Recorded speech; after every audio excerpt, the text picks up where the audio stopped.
My parents worshipped my brother, treated me like I didn't exist. Now he's broke, they want my help. But what I did left them stunned and regret.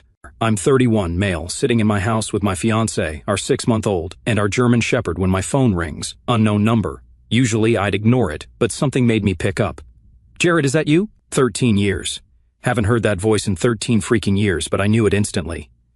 My mother. Let me back up. I'm the younger son in what looked like a normal family, except everything revolved around my older brother, Luke, 2 years older and the star of every show from day one. Luke was the coding prodigy, the future Silicon Valley legend who was going to change the world. Me, I was the kid in the garage, rebuilding carburetors, figuring out how engines worked. Nobody called it passion. They called it getting dirty. The garage was my sanctuary. Dad had converted half of it into Luke's computer lab, 3 monitors, gaming chair, the works. My half had a beat-up workbench Gramps built in the 70s, hand-me-down tools, and whatever broken engines I could drag home from junkyards. The only person who got it was my grandfather. Gramps would find me in the garage on weekends, sleeves rolled up, working on some junkyard engine. That's real craftsmanship, he'd say.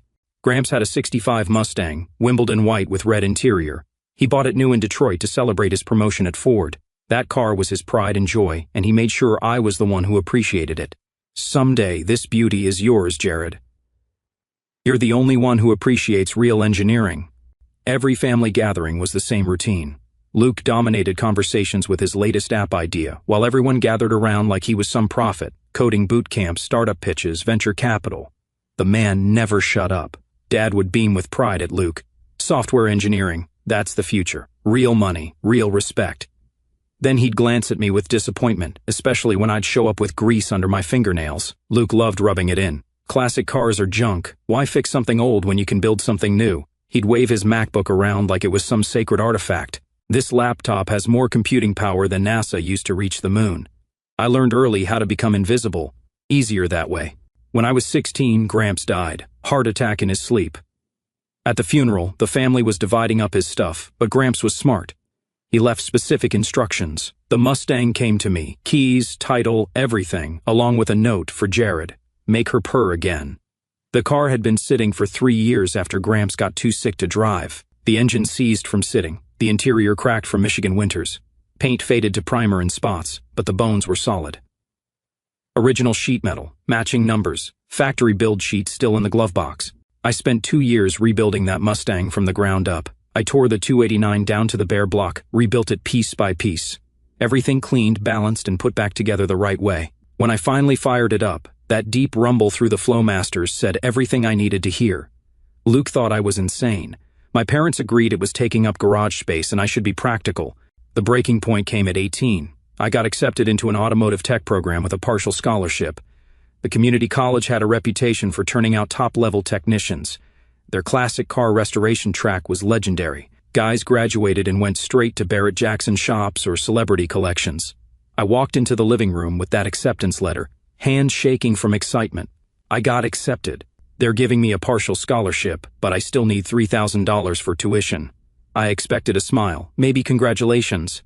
I got dead silence instead. Dad lowered his paper. You know we're focusing finances on Luke right now. He got accepted to that coding boot camp in San Francisco. Mom sighed. Luke has a big opportunity, sweetheart. You can always study automotive later. Dad nodded. Work for a few years and save up. That's what I did. I stood there holding that letter, feeling it turn to ash. Everything I'd been excited about meant nothing to them. I could wait. I could figure it out. But Luke? Always yes. Immediately. No questions. That night, I packed everything into a backpack, a couple changes of clothes, beat-up sneakers, $300 from part-time work. Nobody stopped me. Nobody asked where I was going. I left around dusk with light rain starting, turned back once at the end of our street, then kept walking. I made myself a promise. I would never ask them for anything again. The Mustang stayed in their garage. I couldn't afford to register or insure it. But someday, I told myself, someday I'd come back for Gramps' car. Life after leaving home hit like a freight train. The first few weeks were rough, sleeping on benches, looking for work from sunrise to sunset. I learned quickly that most places won't hire an 18-year-old with no address and work clothes that smell like they haven't been washed. The only familiar place was this old garage where I'd worked part-time in high school, Tony's Auto Service, wedged between a tire shop and a sandwich place that had seen better days. Tony, the head mechanic, was still there. A guy in his 50s, hands permanently stained with motor oil. He didn't talk much, but watched everything. Tony had come up the hard way too, started as a lube tech in the 80s, worked his way up through pure skill. He could diagnose engine problems by sound alone. Customers would drive up, and he'd know what was wrong before they popped the hood.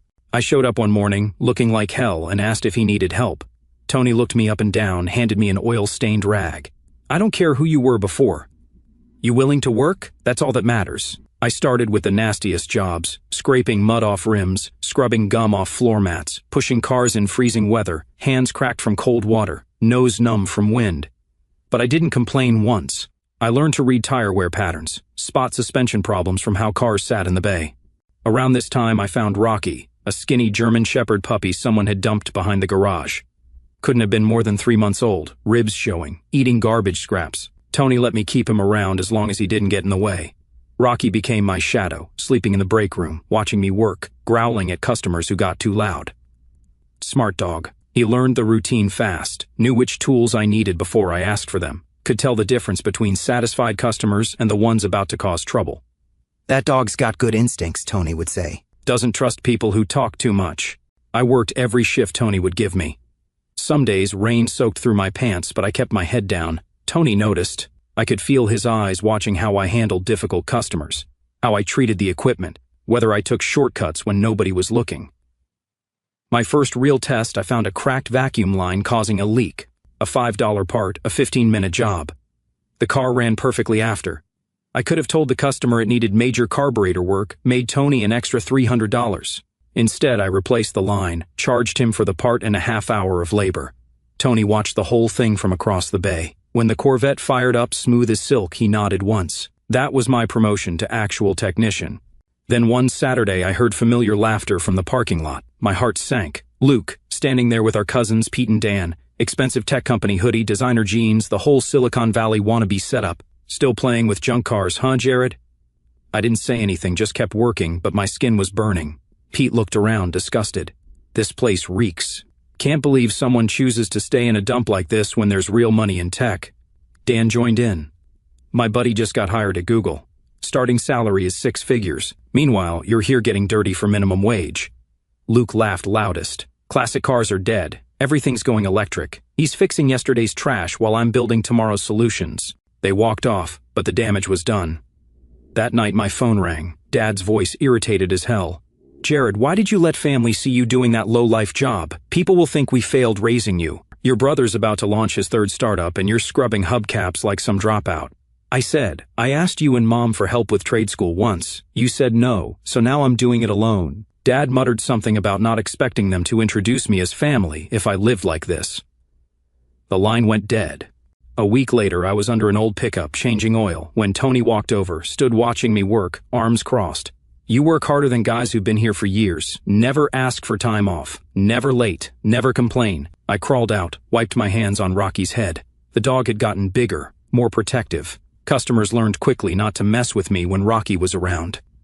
Tony nodded toward a classic Camaro on the lift. "You know how to rebuild a Rochester Quadrajet carburetor?" I'd never done one, but I rebuilt the carb on my grandfather's Mustang. Similar principles. First time since I'd known him, Tony smiled. "Stay late tonight. I'll show you what real restoration work looks like." That Camaro belonged to a collector who'd brought it from 3 states away. Numbers matching 69 SS 396, original rally green paint, cowl induction hood. The customer had specifically requested Tony because word was getting around about his classic car work. Tony walked me through advanced diagnostics, performance modifications, classic car restoration techniques passed down from old-school mechanics. He showed me how to read casting numbers, date codes, how to spot original parts from reproductions. "Modern cars are computers on wheels," Tony explained, hands deep in the Camaro's engine bay. "But these old girls are pure mechanical art. You understand one, you understand them all."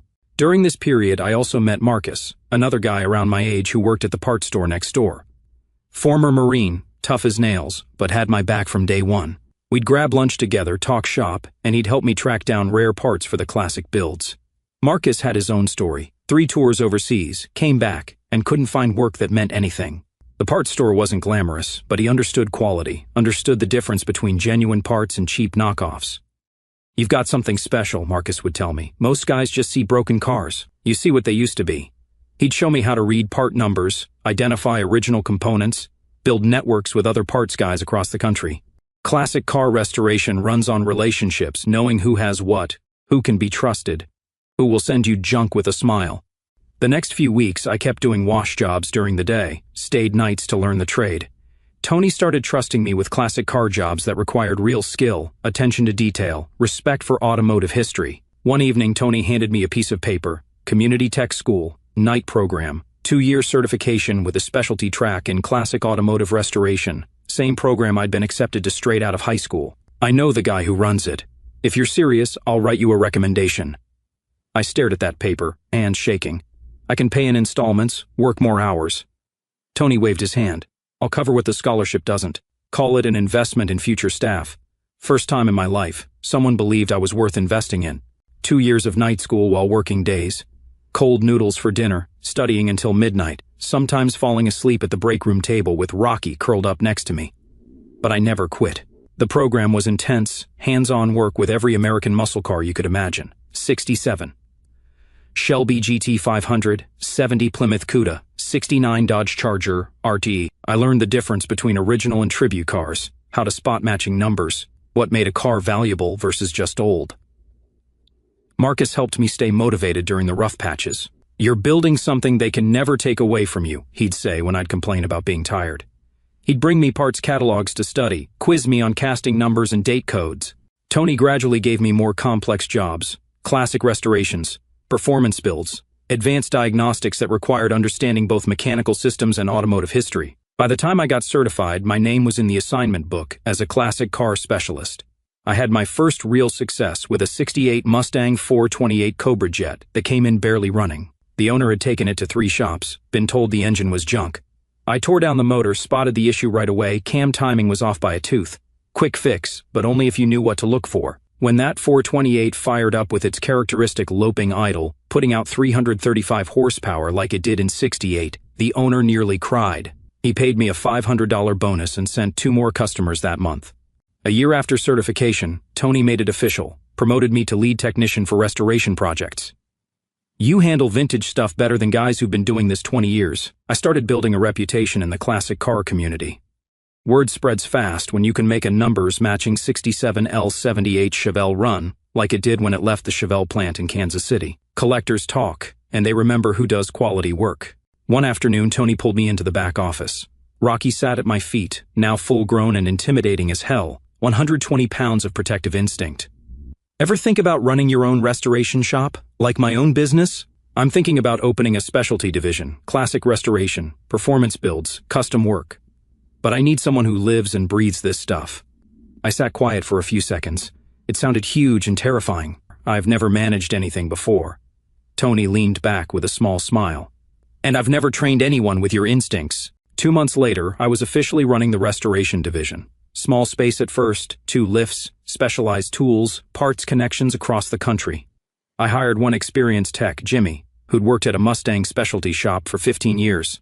Jimmy knew every fastener on a 65 to 73 Mustang, could spot reproduction parts from across the room, had connections with Ford parts suppliers that most people didn't know existed. He taught me the business side, how to estimate jobs, source rare components, deal with collectors who knew exactly what they wanted. Word spreads fast in the classic car community. A guy brings in a numbers-matching '67 Chevelle SS. You do it right, he tells 10 other collectors. Soon we had more work than we could handle. Marcus had moved on to managing the parts store but still helped me source rare components. You're making me look good, he'd joke. Half my best customers are yours now. The breakthrough came when a collector brought in a '70 Plymouth Cuda that had been sitting in a barn for 30 years. 446 pack car, original in violet paint, numbers matching everything. Rust had gotten to the quarters, but the drivetrain was intact. I spent 8 months on that build, did a full frame-off restoration. Every part cleaned, rebuilt, and dialed into factory specs. When we were done, it looked like it just rolled off the assembly line. The customer entered it at a national show, took first place in its class. Photos ended up in 3 different magazines. My phone didn't stop ringing for weeks. 3 years later, the restoration division wasn't just profitable, it was the crown jewel of Tony's operation. Classic car owners were driving from 3 states away, waiting lists stretching months ahead. I studied the business side too, how to source rare parts, build relationships with collectors, create documentation for concours-level restorations. I learned about provenance, how to verify matching numbers, what made one car worth $50,000 and another worth $500,000. One Friday, Tony called me to his office after closing, pulled a folder from his desk, slid it across. I'm planning to open a full classic car restoration facility separate from the regular shop. High-end work, concours. It sounded like a natural expansion. Tony looked at me for a long moment, but I don't want to do it alone this time. I want you to invest. Be my partner, 50-50 on the restoration side. My heart stopped. Tony, I don't have that kind of money. I'm not looking for someone to bring cash. I'm looking for someone with vision, skills, passion. You can take out a small business loan. I'll co-sign. I looked down at the contract with co-owner printed at the top. The kid who'd left home with nothing was being invited to become a business partner. I'm in. The classic car restoration facility opened that spring in a converted warehouse, high ceilings, specialized equipment, climate-controlled storage, a paint booth that could handle show-quality finishes, a machine shop for custom fabrication, parts storage organized like a library. I handled everything, hiring technicians with classic car experience, establishing workflow procedures, building supplier relationships with everyone from Hemmings Motor News to private collectors selling original parts. We didn't advertise in classic car magazines or at collector shows. Word of mouth, a simple sign, Elite Classic Restorations, where history comes alive. The first customer brought in a '69 Boss 429 Mustang that had been sitting in a barn for 30 years. One of 857 built, original Wimbledon white paint under decades of dust. The customer had inherited it, didn't know what he had until we cleaned it up. 6 months later, we had a waiting list stretching 2 years. Over the next 8 years, the shop grew faster than we could have predicted. 1 lift turned into 4. Part-time help turned into a full restoration crew. We went from weekend side gigs to booking out over a year in advance. By the time I turned 31, we'd become one of the most respected classic restoration businesses on the East Coast. Tony dropped by every weekend, walked through the builds, checked progress. Then one afternoon, after looking over quarterly reports, he said, "Have you thought about expanding into performance builds? We've got the reputation now. If this pace keeps up, we could add a performance division, pro touring builds, resto mods, custom fabrication." Pro touring was getting big classic muscle car bodies with modern suspension, brakes, fuel injection. Best of both worlds for guys who wanted vintage looks with contemporary performance. Tony nodded. "I'll be waiting for good news." Right in the middle of expansion planning, I met Isabel. Not at some car show or through mutual friends. On a rainy Tuesday, when I was knee-deep in a Shelby Cobra restoration, she pulled up in an old Honda Civic, engine making weird noises, steam coming from under the hood. She stepped in with tired eyes, clutching her purse, looking like someone who'd been dealing with car problems all morning. "Could someone check this quick? I've got a job interview I can't miss." I was the only one available. Rocky sniffed around her car while I popped the hood, took a look. Classic Honda problem. Rubber radiator hose had split at the clamp, dumping coolant everywhere. Radiator hose blew. Nothing serious. "I can patch it temporarily, but you'll need a replacement soon." Her eyes widened. "That's it?" "The shop down the street told me I needed a whole new cooling system." I shrugged, already reaching for the emergency hose repair kit. Some places see dollar signs. I see what actually needs fixing. She smiled. Not polite, but real. "Then I owe you coffee next time." The next day, she came back with coffee and breakfast, said thanks. Rocky liked her immediately, so did I. That's how it started, simple and easy. Isabel worked as a graphic designer for a marketing firm nearby, passed the shop daily. Sometimes she stopped with car questions but ended up staying until I locked up. She was fascinated by restoration work. She'd watch me rebuild a carburetor with the same attention other people gave movies, asked intelligent questions about compression ratios, ignition timing, why certain modifications worked and others didn't. I'd never been great at expressing feelings, but with her, everything felt lighter. She didn't ask how much I made or judge me for working with my hands. When I explained why a numbers-matching 67 L78 Chevelle was worth more than a clone with the same engine, she actually listened. There's something beautiful about bringing these old cars back to life. A few months later, I asked her to a classic car show, something I'd never shared with anyone except Gramps. She walked through rows of restored muscle cars, asking genuine questions about original paint codes and date-correct components. When she squeezed my hand during a beautiful 67 GTO demonstration, it was warm, steady, full of understanding. Marcus met her at a shop barbecue and pulled me aside later. "That one's a keeper. She doesn't try to change you." The real test came when I brought her home to see Gramps' Mustang. I'd finally gotten it back from my parents' place and had it trailered to my apartment. I spent months getting it back to concourse condition. Correct air cleaner, proper date-coated hoses, factory-correct paint matched to the original Wimbledon white. Isabel ran her fingers along the fender, careful not to disturb the paint. "This is the car your grandfather left you?" "Yeah, 65 Mustang Coupe, 289 4-barrel, factory C-code motor." She looked at the interior, original red vinyl, door panels, dash pad, all restored to factory specifications. "It's perfect." That's when I knew she got it. This wasn't just a car to her. It was family, history, craftsmanship, a connection to something real. We got engaged a year later. No fancy proposal, no elaborate setup. We were working late in the shop. She was helping organize parts catalogs while I tuned a newly rebuilt 454 big block. "Marry me," I said, looking up from the engine bay. She smiled, that same real smile from the first day. "About time you asked." The best part came 6 months ago when Isabel told me she was pregnant.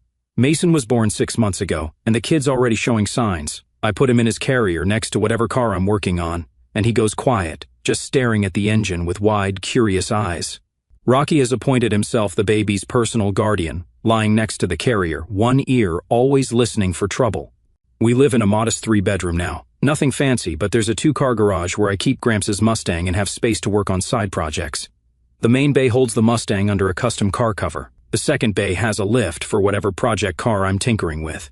Every evening I'll sit in that garage with Mason in my lap and Rocky at my feet, telling him about his great-grandfather and the cars that built America. The kid doesn't understand the words yet, but he listens to the engine sounds I make, little hands reaching toward the chrome. Last month I was working when my phone rang. Unknown number. I almost let it go to voicemail. "Jared, is that you?" 13 years of silence, but I knew that voice immediately. My mother. "Mom?" I was surprised and shaken. "Yes, it's me. I know you probably don't want to hear from me. I just wanted to know if you're okay." I was quiet for a few seconds. "How did you get my number?" "I've been keeping up with you quietly, still hear bits through relatives. Never called before because you didn't want to hear from me, but this time is different." "What's different?" "Thanksgiving is next week. We're having it at Luke's new place. He just bought this amazing house in Westchester. I thought it would be nice if you came, just this once." I didn't answer right away. After 13 years, now they suddenly wanted a reunion. Luke's doing incredibly well. His latest startup is about to go public. "I'll think about it, Mom." Then I hung up, sat frozen on the couch, phone in my hand, screen dark. Rocky sensed something was wrong and put his head on my knee. Isabel walked over, Mason on her hip, handed me coffee. The moment she saw my face, she stopped. "You okay?" my mom called. Isabel sat beside me, Mason reaching for my hands. "Your birth mom?" I nodded. After 13 years, she called to invite me to Thanksgiving dinner. Isabel frowned. "After 13 years?" I nodded. "Guess now that Luke's showing off a mansion, they want the forgotten son back." I gave a dry laugh. Isabel didn't say anything right away, just shifted Mason to one arm and placed her free hand over mine. "It's been 13 years, Jared. Maybe things have changed." I looked toward the garage where Gramps' Mustang sat under a car cover. Down the hall, Mason made those little baby sounds that always made me smile. Rocky stretched out on the floor between us. My real family was right here. I don't know. I've gotten used to life without them. But if you don't go, will you ever stop wondering what if? After a long pause, I nodded slowly. "I'll think about it." That night, I picked up my phone, texted Mom, "I'll come." Thanksgiving was at Luke's new place in Westchester. At 4 o'clock in the afternoon, the 3 of us pulled up in Gramps' Mustang with Rocky in the back seat. The cars in the driveway told the whole story. Luke's Tesla Model S, Dad's new BMW 7 Series, Mom's Lexus GX 460. Then there was the 65 Mustang, Wimbledon white with red interior, chrome gleaming. The Mustang stole the driveway. Neighbors stopped what they were doing. Original muscle cars, done right, always do. Before I could ring the bell, the doors swung open. Luke stood there in expensive casual clothes, designer jeans, cashmere sweater, Apple Watch catching the light. He still looked like he was trying too hard to prove something. "Jared," genuine surprise in his voice. "You actually came." "Yeah, I came." I glanced past him toward the interior. Nice place. The family was gathered around a massive granite island in the kitchen, the same cast from 13 years ago, just older and more prosperous looking. When they saw me walk in with Isabel, Mason, and Rocky, conversation stopped mid-sentence. "Jared," Mom's voice cut through the silence. She quickly set down a wine glass, stepped forward with that same flustered expression from my childhood. "It's really you." "Yeah, it's me." I looked around, offered a polite nod. Everyone in the kitchen seemed to hold their breath. Then my aunt stepped forward with an overly bright smile. Oh, Jared, it's been so long. And who is this little angel? I shifted Mason in my arms. My son, Mason. This is my fiancée, Isabel. Luke was still standing nearby, and I could see him taking inventory, my work clothes, the fact that I wasn't wearing expensive jewelry. So, Luke said, voice dripping with familiar smugness, what are you up to these days? Still playing mechanic with those rust buckets? He turned to the room with a theatrical gesture. You guys should see some of the junk Jared used to work on. Called them classics, but they were just old, broken-down cars. A few family members chuckled. Luke was just getting warmed up. The future is electric, autonomous vehicles, AI-driven transportation solutions. But some people just can't let go of the past, you know. The room went quiet. Everyone turned to look at me, waiting for the answer they thought they already knew, the family disappointment, still getting his hands dirty while Luke conquered Silicon Valley. I reached into my wallet, pulled out a business card, handed it to Luke. Actually, yeah, still working on cars. Luke glanced at the card, did a double take, then looked back at me with confusion. Elite Classic Restorations. He pulled out his phone, because of course he did, and started typing. The room was dead silent. Then Luke's expression changed completely. The dude looked like I handed him divorce papers. This is you, he said, voice dropping. He turned the phone toward the room, started reading. Elite Classic Restorations. Premier high-end classic car restoration facility, specializing in concours-level builds and custom performance work. The room was frozen. Luke kept scrolling, his face getting paler with each line. Co-owner Jared Hamilton has built a reputation as one of the East Coast's leading classic car restoration specialists, with clients including celebrity collectors and museum-quality builds. He slowly lowered the phone, looked at me like he was seeing me for the first time. The room had gone dead silent. You own this place? I nodded once. Co-owner. Started from washing cars, built it up over 13 years. Mom was standing there with her mouth open. Dad had gone completely quiet. The cousins who used to laugh at my grease monkey hobby were staring like I just revealed I was secretly Batman. Luke's voice came out smaller than usual. Jared, some of these builds, they're worth more than what, Luke? More than your startup that's always 6 months away from going public? I could see him struggling, trying to find his footing. Well, I mean, my latest venture is about to... Let me guess, this one's the big break, just like the last 3 companies that were going to make you the next Steve Jobs. I turned to Isabel. We should head home. Mason needs his dinner. As we walked toward the door, I heard Mom's voice behind me. Jared, wait, I'm proud of you. I paused at the doorway, didn't turn around, just said loud enough for the whole room to hear. 13 years too late, Mom, but thanks. Then we walked out, got in the Mustang with Rocky, and drove away from a Thanksgiving dinner where nobody was giving thanks anymore. The next morning I woke up like any other day. At 8 o'clock in the morning my phone started buzzing. Luke's number appeared first, then a bunch of messages from him and the parents. Marcus called me around noon, laughing his ass off. Word got around that you shut down your whole family yesterday. About damn time. I scrolled through all the messages from Luke but didn't respond. Then my phone rang. Luke's number. Jared, look, I may have come across wrong yesterday. I just had no idea you'd built something so substantial. I sat down my screwdriver, wiped my hands on a rag. Rocky was lying nearby, ears perked up at the sound of my phone. What did you think I was doing for 13 years? I don't know, I just figured you were getting by, working at some garage. But this is impressive, really impressive. Before I could respond, I heard other voices in the background. He had me on speaker. Dad's voice cut in. Son, we want to make things right. Family is family. Then Mom, we made mistakes, Jared. Maybe you could help Luke with the business side. Luke's voice again, getting excited. Actually, yeah, I've got some venture capital connections. We could disrupt the whole classic car industry. I could hear the BS flowing like water. Same old Luke, trying to insert his nonsense into everything. Probably wanted to create an app for carburetor tuning or blockchain-based parts authentication. Plus, Luke continued, I've got a new round of capital lined up that's going to blow this wide open. I interrupted. Luke, what's the name of your current company? Slight pause. Well, we're in stealth mode right now, but... And the last company? The one that was going to revolutionize social media? Silence. I let out a quiet laugh, not bitter, just tired. Let me get this straight. For 13 years, you called my work junk. Now you want to be partners? Silence on the other end.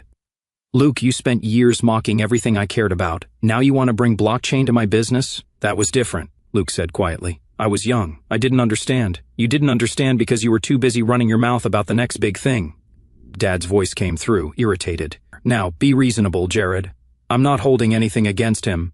I'm just not interested in his latest pitch. Just then, my phone buzzed with a text from my cousin Nick, Pete's younger brother, the only decent one in that branch of the family. Nick had always been straight with me, never bought into the Luke worship. The text made my blood run cold. Heard you talk to the family. For your information, Luke's in deep trouble, owes over $250,000 to investors. Parents mortgaged the house twice to bail him out. I stared at that message, everything clicking into place, the desperate tone in Luke's voice, Mom and Dad pushing so hard for reconciliation, the sudden interest in my substantial business. You know what, I said, voice getting colder. Want to tell me about your current financial situation? Dead silence, then scrambling sounds, like he was taking me off speaker. What do you mean? Luke's voice, much quieter now. I mean, the $250,000 you owe investors. I mean, Mom and Dad's house being mortgaged twice to cover your failures. The silence stretched so long I thought he'd hung up. Finally, Luke's voice came back, all the arrogance gone. Who told you that? Is it true? Another long pause. It's complicated. The market shifted. Cut the crap, Luke. Are you broke or not? I'm not broke, he said weakly. I'm just between successes right now. Between successes. That's good. Mom's voice came back, frantic now. Jared, family helps family. Really?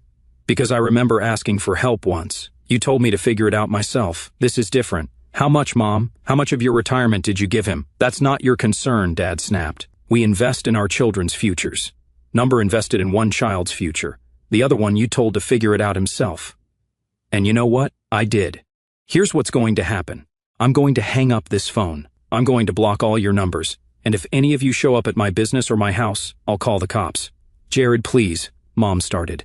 And Luke, next time you're at a family gathering talking about how your brother works on junk cars, remember this conversation. Luke's voice came through one last time, barely a whisper. Jared, I'm sorry. Yeah, you are. Then I hung up, blocked every number I could think of, and went back to rebuilding that carburetor. Through the shop windows, I could see Isabel in the house, Mason in her arms, both of them watching me work. My real family, the only opinions that mattered. Later that evening, Marcus stopped by with a 6-pack of drinks and some takeout. Word had gotten around about my family reunion. So, how'd it feel? He asked, settling into the chair across from my workbench. Like closing a door that should have been closed years ago. Marcus nodded, understanding without needing details. Blood gets you in the door. Respect decides if you stay. I looked around the shop. Tony had become the father figure I'd needed. Marcus was the brother who actually had my back. Isabel and Mason were the future I was building. Even Rocky had chosen me over whoever had abandoned him. Yeah, I said, turning back to the carburetor rebuild. Sometimes it is. It's been a month since that Thanksgiving dinner and the phone call that revealed everything. Life has returned to its quiet rhythm. The restoration business is booming. We just finished a numbers-matching 70 Plymouth Cuda that's heading to Barrett-Jackson next month. Last week, cousin Nick called with an update. Luke's latest startup was apparently just a consulting firm with no actual product. The investors he owed money to were getting impatient, threatening legal action. He's been telling everyone his company's about to go public, Nick said. But from what I can tell, it's just him and a website he built himself. I wasn't surprised. Mason's growing fast, already trying to grab tools when I hold him. He's going to be trouble, Isabel said. Good trouble, I replied. Next month, we're getting married. A small ceremony with family and friends who actually matter. Tony's giving me away. I figured that was appropriate since he's the closest thing to a father I've had since Gramps died. I have no regrets about walking away from the people who share my blood, but never shared my respect. Every time I fire up the Mustang and hear that 289 purr through the Flowmaster mufflers, I'm reminded that some things have lasting value. And some people understand the difference between building something real and just talking about it. The fraud can keep his fake empire and his borrowed lifestyle. I've got something better, a legacy built with honest work,